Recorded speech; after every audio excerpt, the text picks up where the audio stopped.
बसपा के वरिष्ठ नेता इमरान मसूद काफी ज्यादा चर्चाओं में इस बात को लेकर कि क्या वह लोकसभा चुनाव से पहले पाला बदलेंगे। फिलहाल तो उन्होंने साफ कहा कि वे बसपा में हैं और बसपा में ही बने रहेंगे और बसपा के लिए एक एसेट के रूप में काम करते हैं। लेकिन इस वक्त उनका जो बयान सामने आया सभी के लिए चौंकाने वाला था। दरअसल हाल ही में उन्होंने कहा कि पूरे देश में राहुल गांधी एक ऐसे नेता हैं जो बेखौफ होकर जनता के पक्ष में बोलते हैं। गौर करने वाली बात है, ये बसपा नेता का बयान है। उन्होंने ये भी कहा कि प्रियंका गांधी और राहुल गांधी के साथ काम किया है मैंने, दोनों ही बेहतरीन इंसान हैं। जिस चैनल के साथ इंटरव्यू दे रहे थे उन्होंने साफ कहा कि जिस तरीके से मैं बसपा में भी काम कर रहा हूं, बसपा के साथ ही बना रहूंगा। पूर्व केंद्रीय मंत्री काजी रशीद मसूद के भतीजे व पूर्व विधायक इमरान मसूद का नाम वेस्ट यूपी के कद्दावर नेताओं में गिना जाता है। मायावती ने खुद उनकी एंट्री बसपा में कराई थी जब वो सपा और कांग्रेस से आए थे। 2014 में उन्होंने कांग्रेस से लोकसभा का चुनाव लड़ा, जिसमें वे 4 लाख से अधिक वोट लेकर दूसरे नंबर पर रहे थे।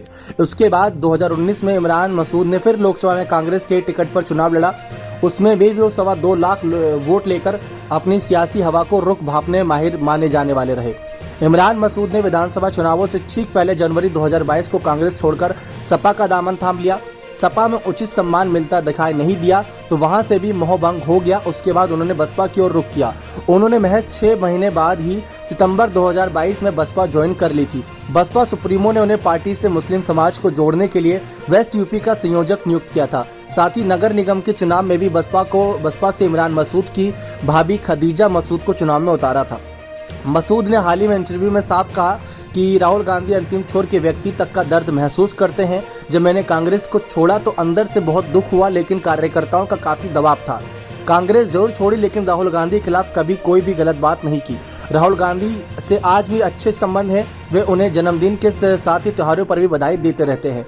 इमरान मसूद ने अपनी सियासी ताकत का एहसास कराते हुए इंटरव्यू में बताया कि साल 2022 के विधानसभा चुनाव शहर सीट से जहां बसपा को महज 8,000 वोट मिले थे, जबकि जब उनके बसपा में आने के बाद मेयर का चुनाव लड़ा तो 1.5 लाख वोट मिले। इमरान ने आगे कहा कि जब वह सपा में थे तब विधानसभा चुनाव में शहर सीट पर सपा प्रत्याशी को 1,35,000 वोट मिले थे, लेकिन जब बसपा में आ गया तो विधायक के भाई के नगर निगम का चुनाव लड़े, उसमें उनकी जमानत जब्त हो गई। इमरान मसूद यहां पर अपनी तारीफ करते गए, लेकिन अब उनसे सवाल किया गया कि क्या आप कांग्रेस में वापस आएंगे। इमरान मसूद ने कहा कि पिछले 2 लोकसभा चुनाव लड़ चुके हैं, साल 2024 का चुनाव भी लड़ूंगा। फैसला क्या होता है ये तो समय बताएगा। राहुल प्रियंका का आज भी दिल में सम्मान है, लेकिन इसका मतलब ये नहीं कि मैं कांग्रेस में जा रहा हूं। मैं अभी बसपा में ही हूं और बसपा में ही कार्यरत रहूंगा जब तक मायावती का कोई आदेश मुझे ठेस नहीं पहुंचाता। तो ये बात साफ कर दी गई इमरान मसूद के द्वारा। तो कांग्रेस में एंट्री को लेकर सवाल है, लेकिन राहुल गांधी प्रियंका पर मेहरबान नजर आ रहे हैं इमरान मसूद, ये बात साफ है। और अगर देखा जाए बसपा की सुप्रीमो मायावती उन नेताओं में गिनती की जाती है, जब कोई नेता पार्टी से इतर होकर बयानबाजी करता है तो मायावती को मिनट नहीं लगता उनको पार्टी से बाहर करने के लिए। मायावती इसके लिए जानी जाती थी, लेकिन आज मायावती शांत है क्योंकि उनको पता है कि पार्टी पर दबाव है, पार्टी के नेता साथ छोड़ दें, इसी वजह से कोई कड़ा एक्शन नहीं ले रही। वरना शायद पुराना समय होता तो इमरान मसूद जैसे नेता पार्टी से बाहर होते। बने रहे चैनल के साथ, बहुत बहुत धन्यवाद।